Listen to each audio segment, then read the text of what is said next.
¿Qué pasó realmente en La Moneda la noche del 5 de octubre de 1988? ¿Cuál era el plan de la concertación de los partidos por la democracia si no se reconocía el triunfo del no? A 25 años del histórico plebiscito que terminó con la dictadura militar, el siguiente reportaje de Claudio Farín. Esto es Informe Especial. 5 de octubre, la historia no contada.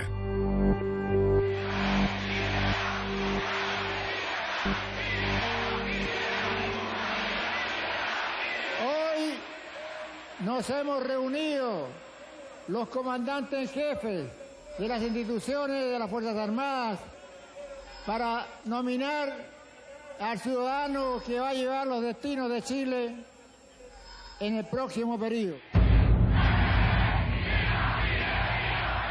Esta designación, por unanimidad, recayó en mi persona. He aceptado tal nominación. A menos de una semana de ese acto en la Plaza de la Constitución, debutará la franja electoral, que el gobierno minimizaba en impacto sobre la población y que a la postre será un mazazo para la campaña del sí. Chile, la alegría está en marcha. Viene del norte, viene del sur.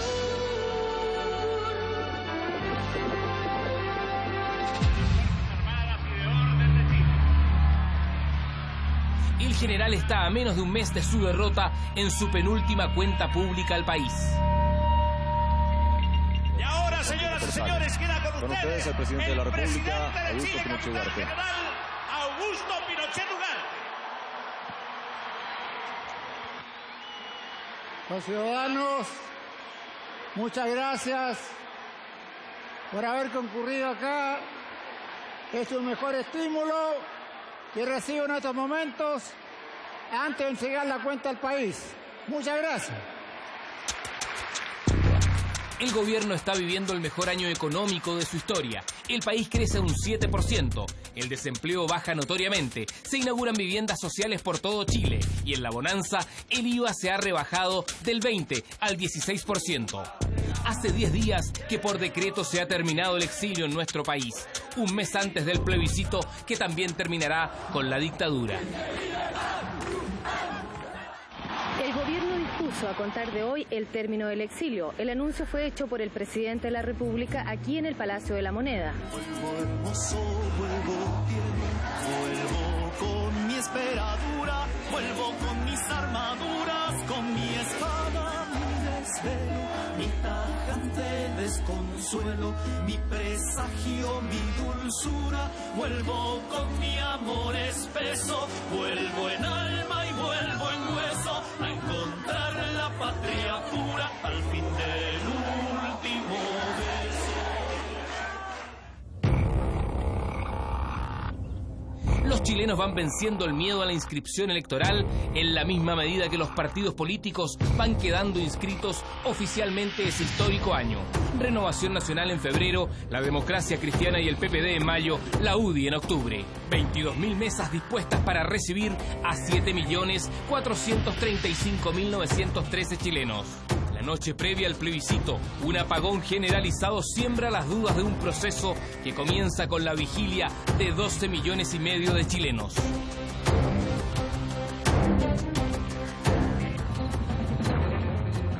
La información de este minuto para el diario de Cooperativa dice que a muy pocas horas de que se inicie el plebiscito en Chile, gran parte del territorio nacional se encuentra sin energía eléctrica. Los partidos políticos de la concertación por el no han formulado un llamado perentorio a la población a no dejarse atemorizar por estos sucesos y a acudir a las urnas mañana para emitir el voto desde la primera hora.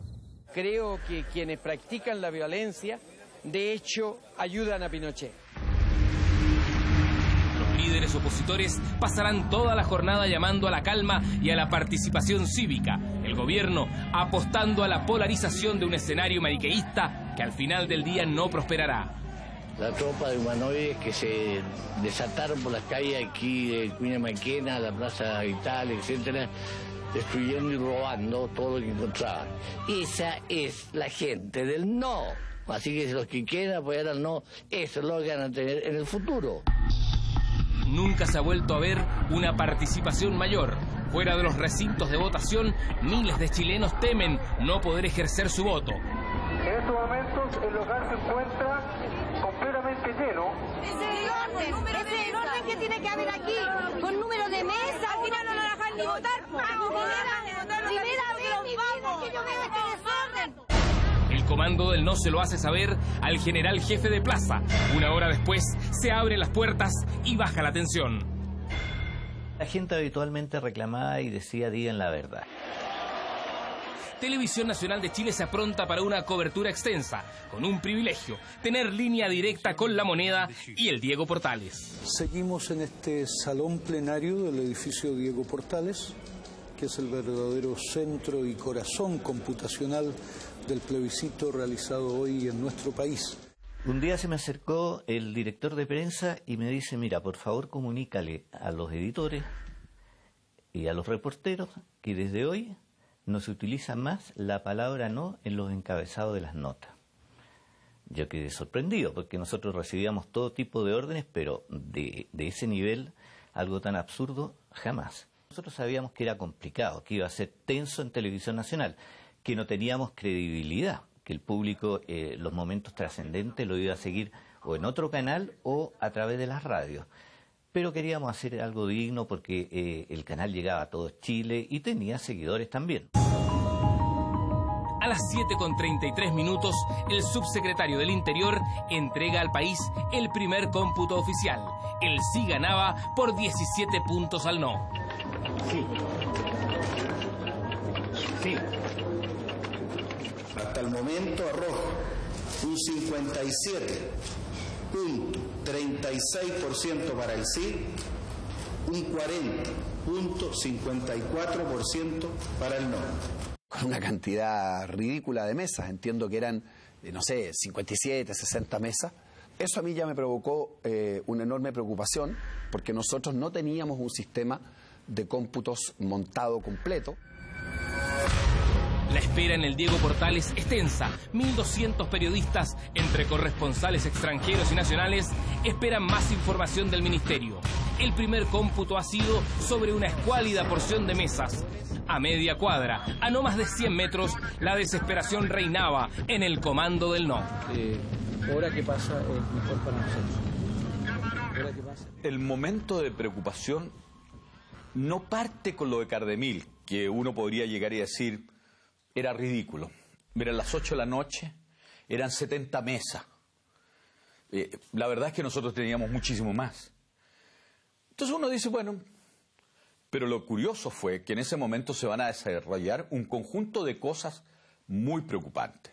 Nosotros estamos a la espera de la información que llegue desde el edificio Diego Portales y a la información que llegue desde cualquier punto del país en donde ella se produzca.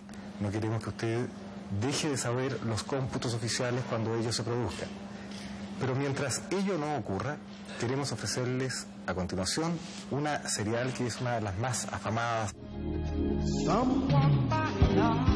Televisión Nacional decide entonces exhibir películas ante la carencia de información oficial del gobierno.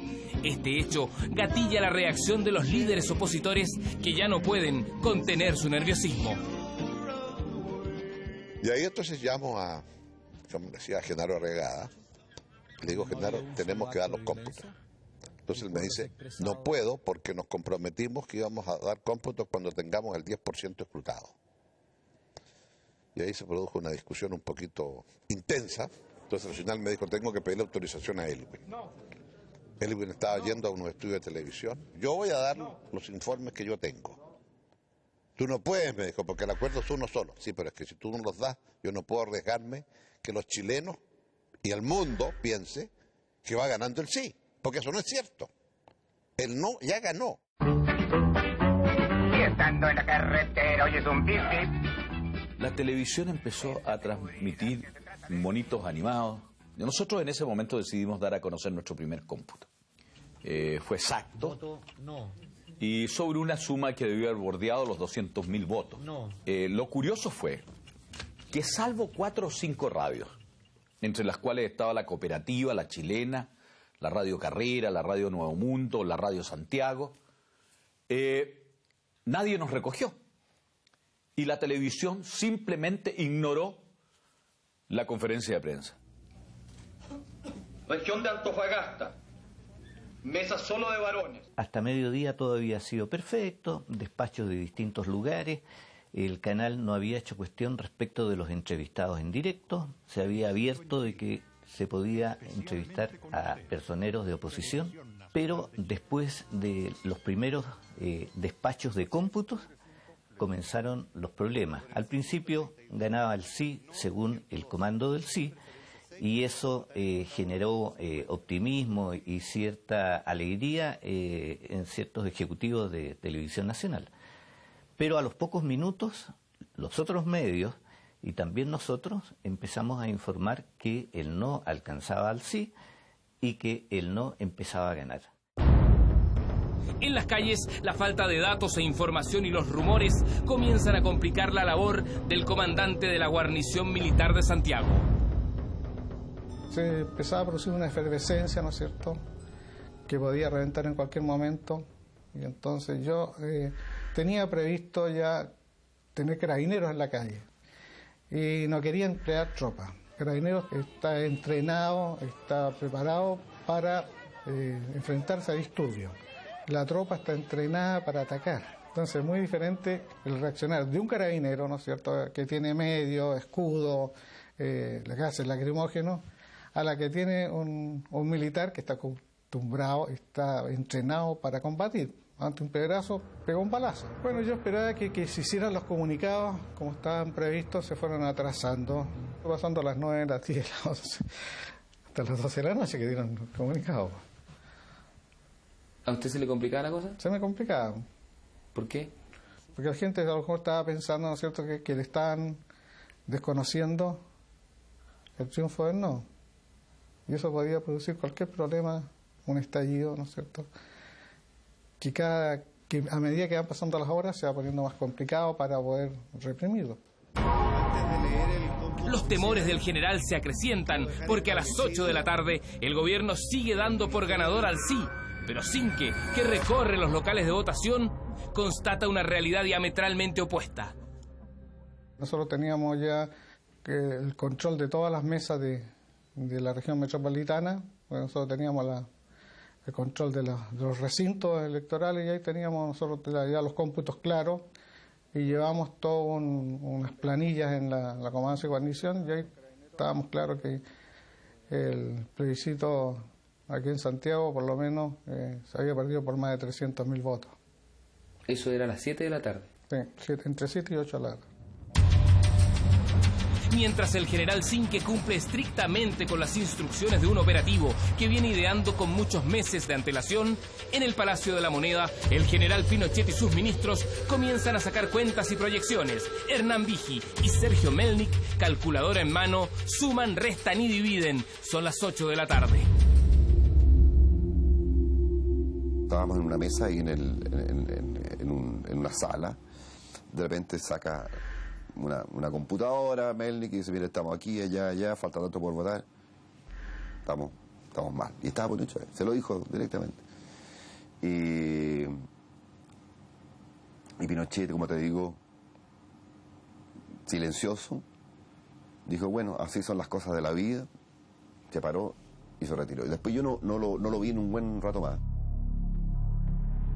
Luego el general Pinochet se encierra en su despacho. El comando del no se apronta a dar un nuevo cómputo con resultados mucho más contundentes. En eso estaban cuando algo los sorprende. Los carabineros que custodiaban el perímetro entre el Diego Portales y la Plaza Italia comienzan a retirarse. Nadie entendía nada. Era tal vez la noche esa, el lugar más peligroso de Santiago. Porque ahí se concentraba un poco más abajo un lugar de recuento de votos que nosotros teníamos, en la esquina con Victoria Subercasó.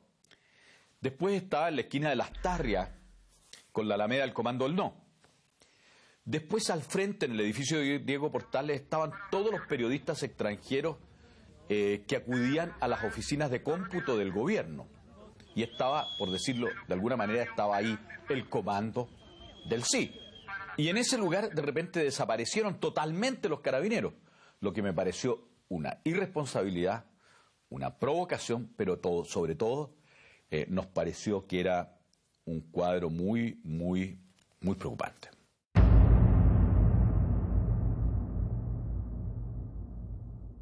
Eso que dice la señora Ricardo, eso no es cierto.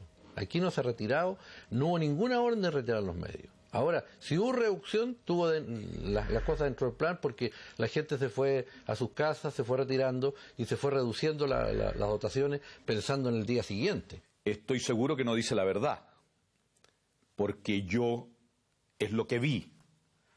Porque a mí me tocaba salir desde el comando del no a la oficina de prensa nuestra, sin ninguna guardia, solo en la noche con un par de gente joven que me acompañaba. Y porque cuando sacábamos a Patricio Elwin o a Ricardo Lagos a dar las conferencias de prensa al frente, teníamos que meterlos en un auto frente al comando en la calle Lastarria y llevarlos contra el tránsito hasta el lugar. Habíamos recibido una información que se habían robado 6 buses idénticos a lo que las fuerzas especiales de Carabineros usaban, que eran unos buses Mercedes-Benz. Y esta información que la recibimos de alguien de Carabineros, ironías de la vida, el capitán de Carabineros que me tenía preso, junto con otros presos, con motivo del atentado Pinochet. Y él pidió hablar conmigo, en fin, hicimos un contacto muy reservado, en vista de lo cual decidimos con Elwin ir a hablar e informarle a los miembros de la Junta, Fernando Matei y el general Estanque. Y cuando le informamos de esto, Estanque nos dijo: señores, ustedes están equivocados. No son 6 los buses robados, son 14. Y por eso cuando alrededor de las 10 de la noche hubo movimientos extraños, pensamos que era eso. Carabinero de alguna manera también hay relevos, tiene que ir a comer, a almorzar, eso se puede tomar como, pero las fuerzas se mantuvieron. Era absurdo que la fuerza de seguridad hubiera salido, ya fuera por un relevo, que es una demostración de ineficacia y de irresponsabilidad, y mucho más la respuesta cínica de que estaban en colación. La verdad es que dejaron de estar, no había una sola guardia. Días antes, los dirigentes socialistas recibieron un rumor que pintaba para certeza. Una historia homosexual dentro de un regimiento daba cuenta de un operativo en marcha. El soldado que hacía su servicio militar era hijo de un dirigente del partido. El teniente se había enamorado de él y se habían hecho pareja. Y entonces, a través de este muchacho, tuvimos la información. Se referían básicamente a la instalación de un dispositivo militar en que estaba involucrado ni más ni menos que el entonces coronel José Sara, jefe de las Fuerzas Especiales, que había amenazado con los Corvos, y que estaba instalado este dispositivo básicamente en la zona oriente de Santiago, en la escuela militar, en el comando de telecomunicaciones y en otras instalaciones. Yo fui a hablar con Clodomiro Almeida, que está preso en Capuchino, y le conté toda esta historia. Él me dijo: mire, hombre, hay que hablar con alguien de la derecha. Bueno, le dije yo no conozco a nadie, pero ¿cómo no va a conocer a nadie? Y entonces yo me acordé. Andrés, soy Camilo Escalona, ¿te acuerdas de mí? Obviamente que le dije yo, pues sí, ¿cómo no me voy a acordar de ti? Y él me dice una frase que hasta el día de hoy jamás se me ha olvidado. Andrés, sí, me dice: oye, habla Camilo Escalona. Hola, me dice, ¿qué fue tu vida? ¿Sobreviví? Hasta ahora. Sobreviví. Fue verdaderamente muy impactante. Bueno, es que nosotros sabemos de que se pretende desconocer el resultado del 5 de octubre. Sí. Me dice: te invita para hablarlo por teléfono. Están preparando un dispositivo de las tropas especiales para intervenir, incluso camuflados en buses que van a hacer aparecer como que son de Carabineros. ¿Qué es lo que va a hacer Renovación Nacional? Y yo le dije: Camilo, quédate tranquilo, nosotros jamás vamos a aceptar que se desconozca el veredicto popular. Pero la tranquilidad que daba Renovación Nacional días antes al Partido Socialista no convencía a los comunistas, que tenían ya ideado su plan B. Era encabezar protestas para impedir que se consumara ese fraude. Nosotros estábamos convencidos que la dictadura no iba bajo ningún punto de vista a reconocer el triunfo del no. Hoy sabemos que Pinochet efectivamente no tenía intenciones de reconocer ese plebiscito, pero que la Junta Militar se fracturó. Nos acuartelamos, que era la palabra que usar en esos años, en un departamento detrás del Diego Portales, y la idea era que el día 6 de octubre salir junto con los demás estudiantes de la Universidad de Chile a reclamar y a protestar contra ese fraude, que la verdad es que es una situación bastante suicida. O sea, si una dictadura estaba dispuesta a desconocer un mandato popular, iba a estar dispuesta a enfrentar, a reprimir y eventualmente a matar a quienes supusieran a esa voluntad. ¿Sabes qué estás buscando?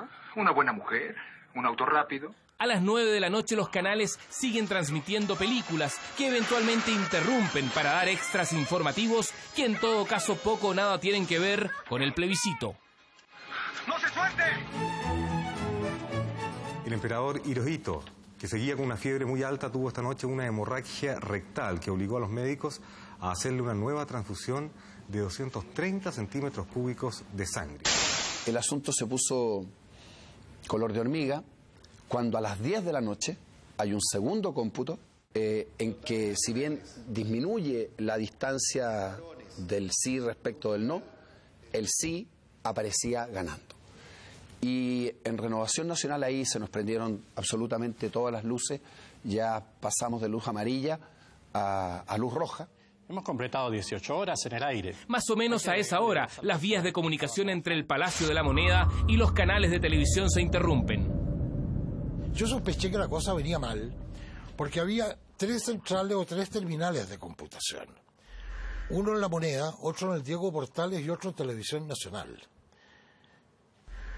que yo tenía autorización de poner al aire. Pero como a las 8:15, me cortan la señal. Fue el primer alerta de que estaba ganando el no. Pero nosotros teníamos cámaras puestas en La Moneda, básicamente en el Ministerio del Interior, y en el Diego Portales, y en la casa del no, en la casa del sí. Por lo tanto, cuando se sabe que ganó el no, hubo militares en Plaza Italia. Y eso no lo puede desmentir nadie, porque nosotros no lo mostramos, pero sí lo fuimos. Empiezamos a recibir información de que hay movimientos extraños en Plaza Italia de distintos tipos de vehículos. La conferencia episcopal estaba toda reunida en un lugar acá en Santiago. Teníamos emisarios con la conferencia episcopal.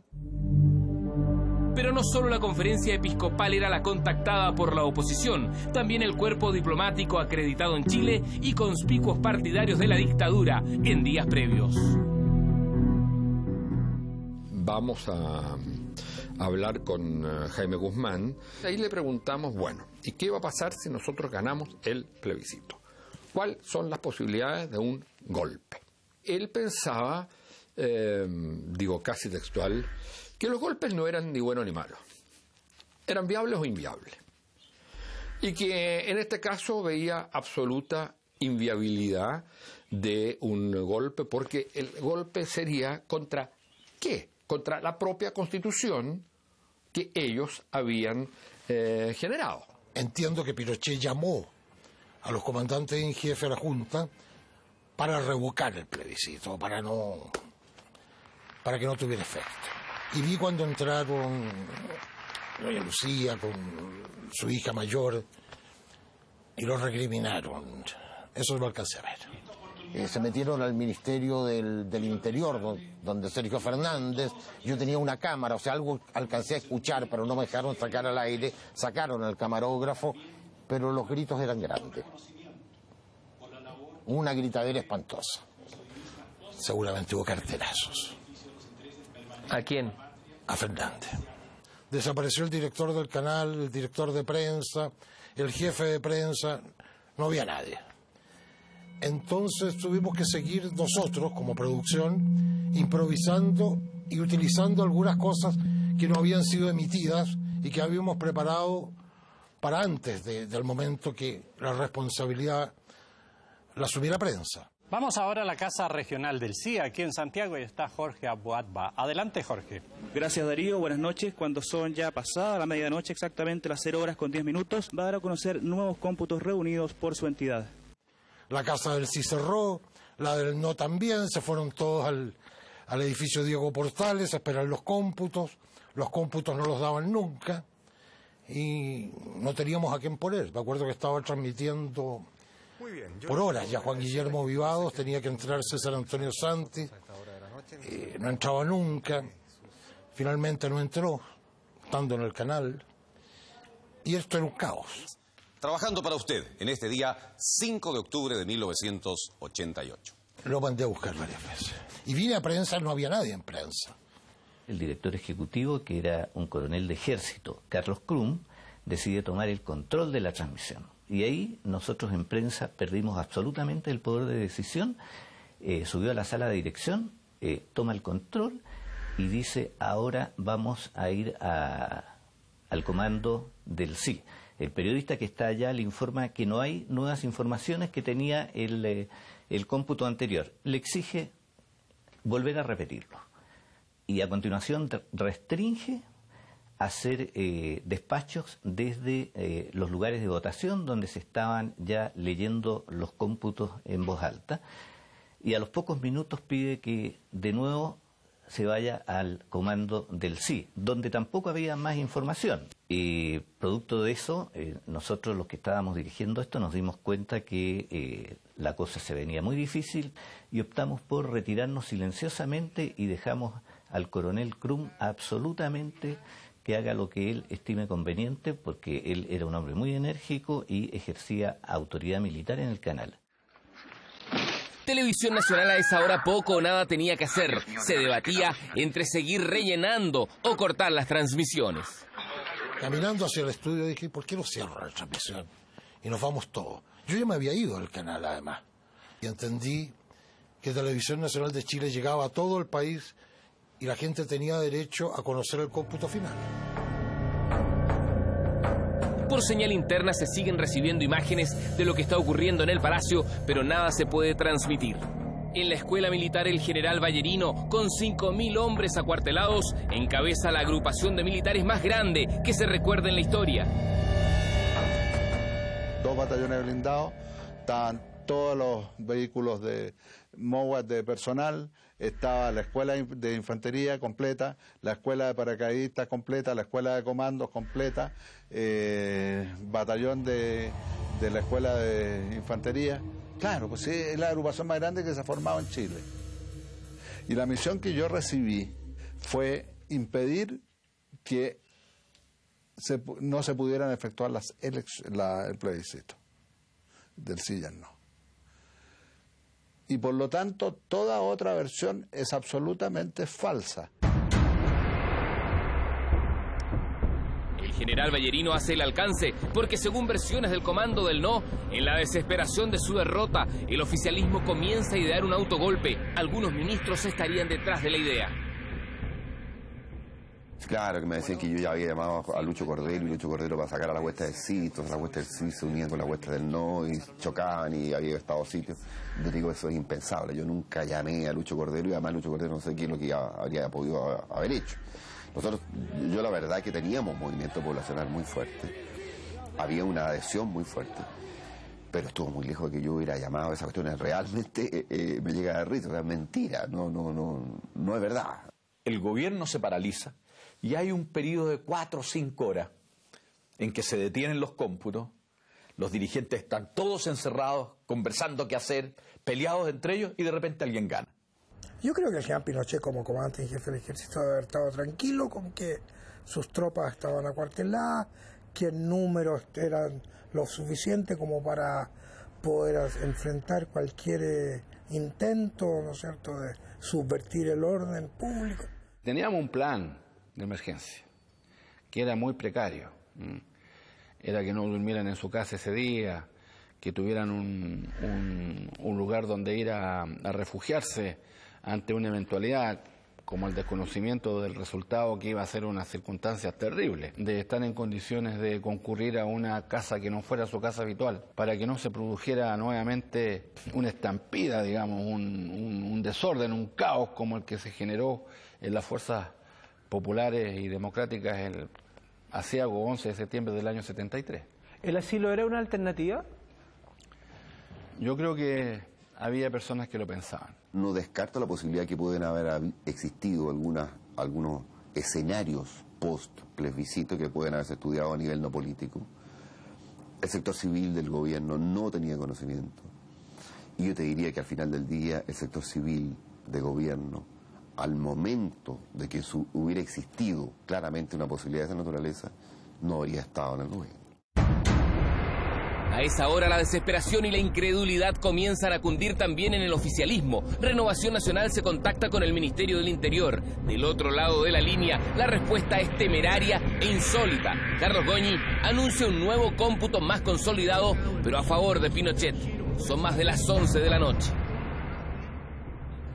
Entonces él me dice: Andrés, quédate tranquilo, en pocos minutos más va a hablar Alberto Cardemil, porque nosotros tenemos un cómputo en que con 1 millón de votos gana el sí.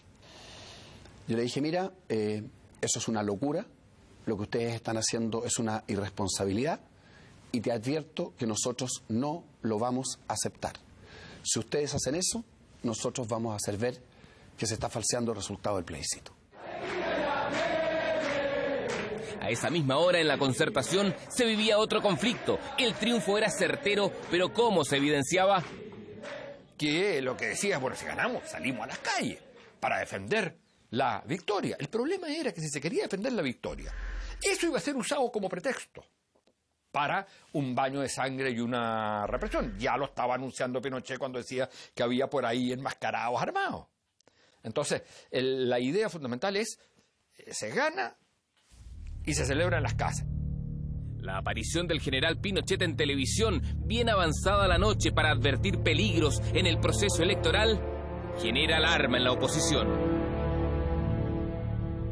Hay algunas personas que han visto grupos de gente con pasamontañas y con armas, por eso. ¿Nunca usted supo de que en las calles hubiese elementos con pasamontañas? No. Puede que esa información se la haya dado la CNI, pero yo no la tuve en mi cuartel general. La desesperación comienza a exteriorizarse. El temido no reconocimiento del triunfo opositor parece estar en marcha. Comienzan frenéticos llamados telefónicos. Camilo escalona a Andrés Alaman, Alaman a Sergio Nofre Jarpa, Jarpa a Cardemil, que tranquiliza a su viejo amigo. Oiga, me dice Alberto, ¿no habrá nadie pensando en hacer alguna huevada ahí? Eso me dio risa, me. Entonces le dije: mire, don Sergio, usted me conoce y sabe que no me presto para huevada. Los llamados se multiplican. Ahora es la dirigente de Renovación Nacional, Evelyn Matei, quien da las garantías. Ha hablado con su padre y le confirma que desactivará cualquier intento de manipular los resultados. Nadie los convoca a la moneda.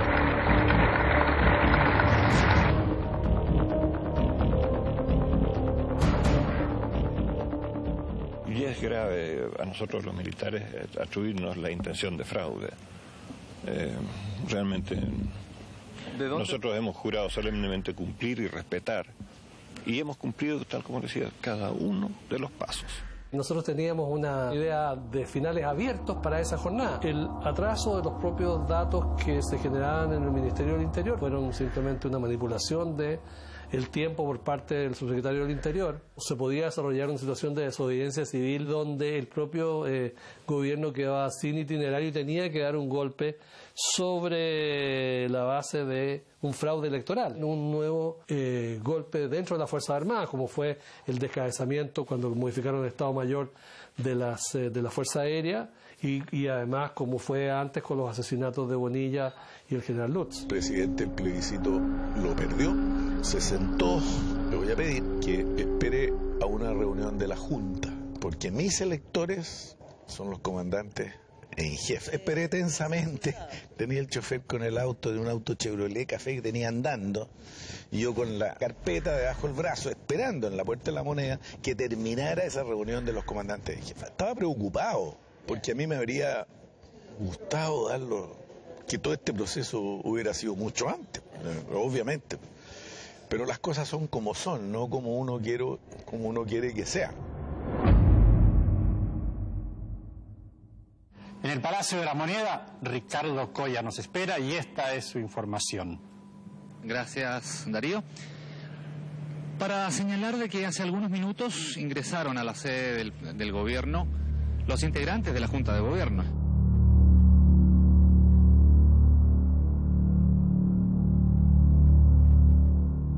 Visiblemente molestos por la tardanza de un encuentro y también de un recuento serio y responsable, a la 1 de la madrugada, los comandantes en jefe y el general director de Carabineros deciden cruzar la Alameda. Desde el edificio de las Fuerzas Armadas al Palacio de Gobierno, hasta esa hora nadie les ha informado nada. Van al despacho presidencial, pero antes de encontrarse con Pinochet, el general Matei reconoce el triunfo del no.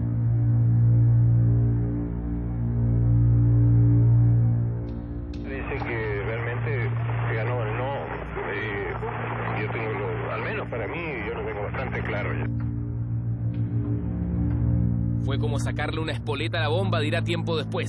Pinochet sorprenderá a la Junta con la petición de poderes amplios para enfrentar el difícil cuadro de la derrota. El gobierno está a punto de quebrarse. Fue una entrevista sumamente áspera y al final entonces dijo el general textualmente: muy bien, entonces firmemos el acta. Y el almirante preguntó: ¿qué acta? Bueno, el acta de esta reunión. ¿Cómo iba a firmar un acta de una reunión que estábamos recién haciendo? Y traen el acta y era este decreto.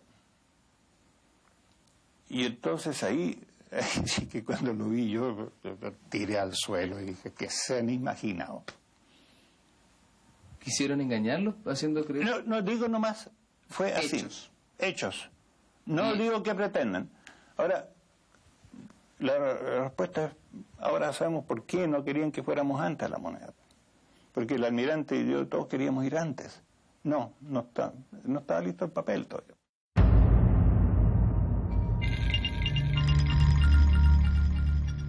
El papel al que se refiere Matei se lo pasa el ministro Fernández a Pinochet. Es un decreto que le otorga amplias facultades, tan amplias como para desconocer los escrutinios. ¿Empieza a sospechar Matei?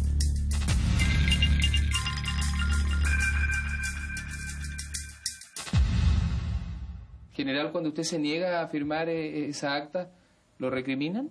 No. ¿Lo llaman traidor? No. ¿Busca ayuda? No, es que nadie la firmó. No fui el único. ¿Pero usted fue el que más decididamente se opuso, el primero? No, yo fui el primero que lo vio nomás. Querían salir a la calle, en general, con las tropas. Y yo me paré bajo ninguna circunstancia. ¿El general Pinochet? Sí, con ninguna circunstancia. ¿Y salir a las calles? ¿Por qué, general? No sé. Entonces él dijo: ¿y usted y la Marina? Tampoco, el almirante. Entonces, y él dijo: hoy día hemos perdido, pero derechamente, y si no, habríamos perdido igual, pero sería con oprobio. Palabra del almirante, yo no uso la palabra oprobio, pero suena todavía en mi... por ningún motivo. Y en Estaña tampoco.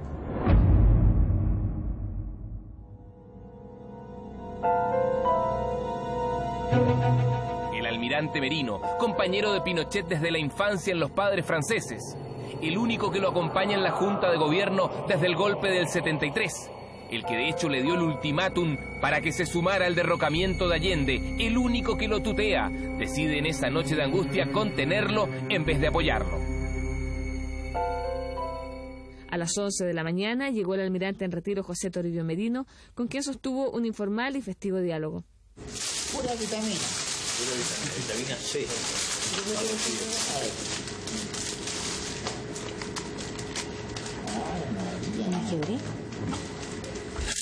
Uy, un apunte para acá. Uno para cada uno. Uno para cada uno. era de los pocos que trataba de tú al general Pinochet. Había, yo creo, una confianza muy grande entre ellos. Yo creo que eran los más yunta, digamos, de la Junta. O sea, Pinochet ese día quedó solo. Entonces lo hago solo con el ejército. Le recomendamos que no. Estamos todos de acuerdo, pero no lo haga. Así fue, y fue muy violenta porque yo no digo las cosas en forma muy suave, y yo fui el primero, y yo soy torpe, y soy apasionado, y me tuvieron paciencia. No sé, no me echaron, no pasó nada. Si hubiera tenido la intención de sacar las tropas a la calle, de tomarse el poder, el primero que habría tenido que saberlo soy yo, que tenía la mayoría de las fuerzas de Santiago. Y nunca me dijo absolutamente nada. Por lo tanto, no le puedo creer en absoluto en este sentido a Jean Matei. Yo doy fe de mucha gente, te digo, sobre todo en el sector civil, que de haber existido una cosa así, habría sido en esta aventura, por ningún motivo habríamos ido. Lo más importante es que él cumplió su palabra, y teniendo todas las posibilidades, obviamente, que le da una situación, yo diría, de tener un 43%, de poder, obviamente, tratar de poder influir en el futuro, en un cambio del itinerario, sea postergándolo, sea haciendo algún tipo de acomodo. El discurso de Jean Matei salió que se iba a desconocer el plebiscito, se iba a actuar con otras fuerzas. Oye, todas esas cuestiones son mentiras. Yo tenía 10.000 hombres en la calle, ¿cómo no iba a saber todas estas cosas? Jamás. Es un proceso que se cumplió de acuerdo con lo que diseñó la Junta de Gobierno, demostrando con ello que quería efectivamente hacer que el país pudiera vivir en un régimen democrático como el que estamos viviendo. No me atrevo, y a mí no me gusta, menos un superior, tratarlo de mentiroso, ¿no? Pero no sé, es una visión distinta. No es que yo esté sorprendido con esta versión que tiene el señor Jean Matei del tema, porque sería hacerme el leso sin que le dijera que no la he escuchado nunca. Hicieron lo propio el ministro secretario general de la Presidencia, brigadier general Sergio Valenzuela. El general Valenzuela, ministro secretario general de la Presidencia, que según algunas versiones se desmaya en medio de las acaloradas deliberaciones de la Junta, relata cómo Fernández trata de presentar la derrota como una victoria pírrica.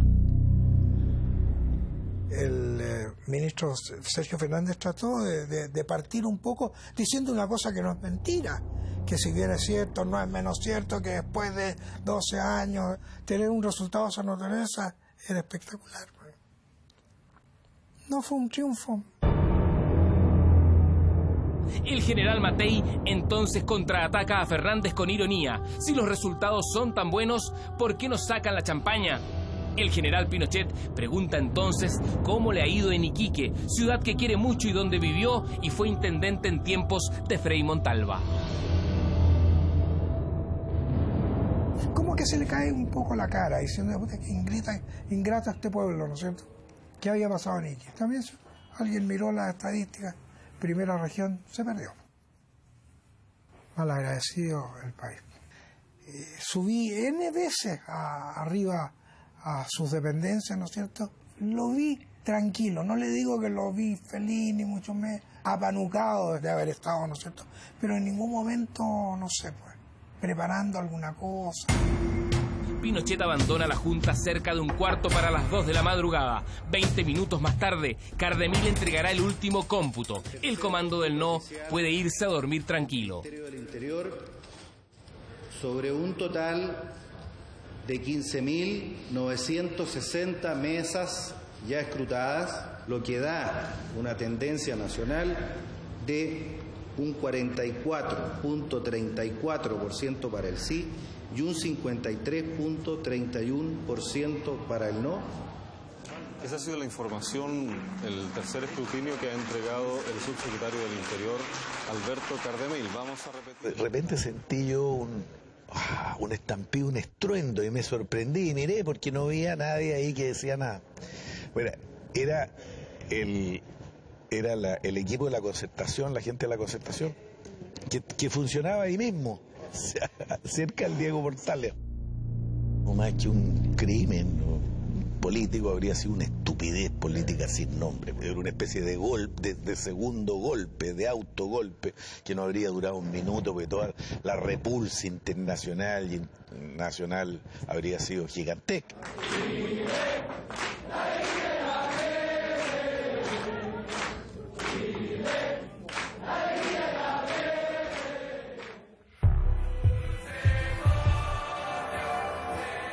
No es llegar y tomar tiene que ser un hombre dispuesto a todo, ¿no es cierto?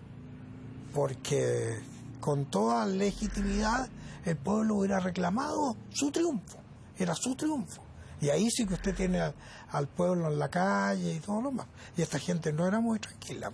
Habría sido una muy mala partida para una continuación del gobierno militar. Una muy mala, es partir de muy mala manera, creo.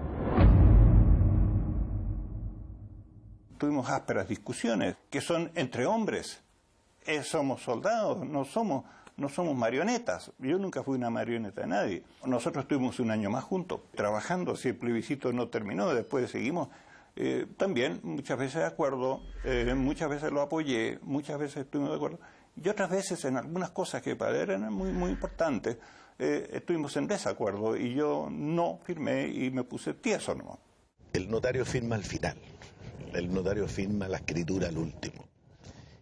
Y este notario, lo que sí estaba preocupado es que cuando dijera ganó la opción no o ganó la opción sí, fuera absolutamente cierta esa definición. Me tomé un whisky doble, con hielito, pero tranquilo. Había en la primera fila unos miembros del Parlamento Europeo, unos franceses. Y me impactó porque cuando estaba hablando, empezaron a llorar. Entonces, raro, ¿no? Entonces, bueno, terminé de hablar, me acerqué y me dijeron, no llorábamos desde que De Gaulle entró a París. Me acuerdo que en algún momento, algún colega tuyo de ese momento le dije, esta es la mejor noche de mi vida. Me dijo, pero señor, me dijo, probablemente algún día usted puede llegar a ser presidente. No va a ser igual, le dije.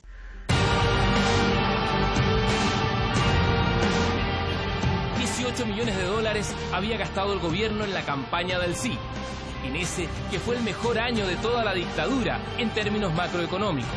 Habían demorado 7 horas desde que tuvieron la certeza de su derrota en reconocerla.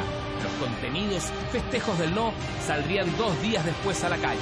Pinochet caía derrotado en su propio itinerario constitucional. Comenzaba la cuenta regresiva para la dictadura. En 1 año y 5 meses más, Chile volvería a la democracia.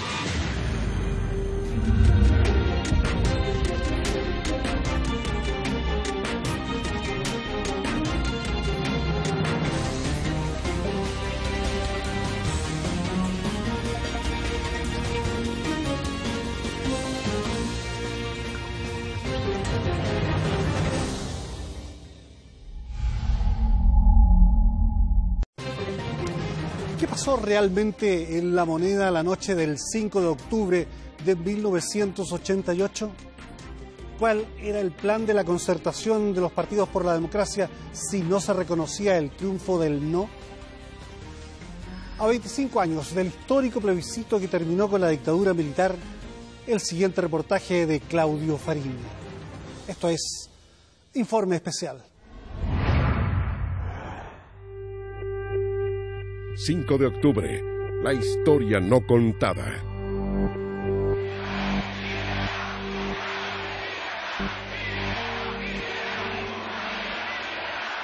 Hoy nos hemos reunido los comandantes en jefe de las instituciones de las Fuerzas Armadas para nominar al ciudadano que va a llevar los destinos de Chile en el próximo periodo. Esta designación, por unanimidad, recayó en mi persona. Mañana, para emitir el voto desde la primera hora. Creo que quienes practican la violencia, de hecho, ayudan a Pinochet. Los líderes opositores pasarán toda la jornada llamando a la calma y a la participación cívica. El gobierno apostando a la polarización de un escenario maniqueísta que al final del día no prosperará. La tropa de humanoides que se desataron por las calles aquí de Cuña Maquena, la Plaza Italia, etcétera, destruyendo y robando todo lo que encontraban. Esa es la gente del no. Así que los que quieran apoyar al no, eso es lo que van a tener en el futuro. Nunca se ha vuelto a ver una participación mayor. Fuera de los recintos de votación, miles de chilenos temen no poder ejercer su voto. En estos momentos el local se encuentra completamente lleno. Ese es el orden que tiene que haber aquí, con número de mesa. Al final no lo dejan ni votar. Primera vez en mi vida que yo veo este desorden. El comando del no se lo hace saber al general jefe de plaza. Es un mejor estímulo que recibo en estos momentos antes de entregar la cuenta al país. Muchas gracias. El gobierno está viviendo el mejor año económico de su historia. El país crece un 7%. El desempleo baja notoriamente. Se inauguran viviendas sociales por todo Chile. Y en la bonanza, el IVA se ha rebajado del 20 al 16%. Hace 10 días que por decreto se ha terminado el exilio en nuestro país. Un mes antes del plebiscito que también terminará con la dictadura. El gobierno dispuso a contar de hoy el término del exilio. El anuncio fue hecho por el presidente de la República aquí en el Palacio de la Moneda. Vuelvo hermoso, vuelvo tierno, vuelvo con mi esperadura, vuelvo con mis armaduras, con mi espada, mi desvelo, mi tajante desconsuelo, mi presagio, mi dulzura, vuelvo con mi amor espeso, vuelvo en alma y vuelvo en hueso, a encontrar la patria pura al fin del último beso. Los chilenos van venciendo el miedo a la inscripción electoral en la misma medida que los partidos políticos van quedando inscritos oficialmente ese histórico año. Renovación Nacional en febrero, la Democracia Cristiana y el PPD en mayo, la UDI en octubre. 22.000 mesas dispuestas para recibir a 7.435.913 chilenos. La noche previa al plebiscito, un apagón generalizado siembra las dudas de un proceso que comienza con la vigilia de 12,5 millones de chilenos.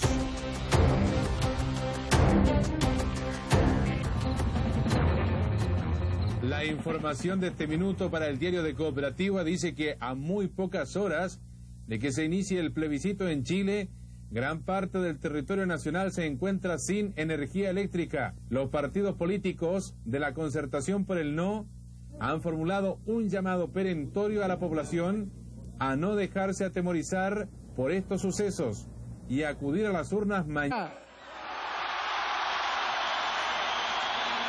He aceptado tal nominación. A menos de una semana de ese acto en la Plaza de la Constitución, debutará la franja electoral, que el gobierno minimizaba en impacto sobre la población y que a la postre será un mazazo para la campaña del sí. Chile, la alegría está en marcha. Viene del norte, viene del sur.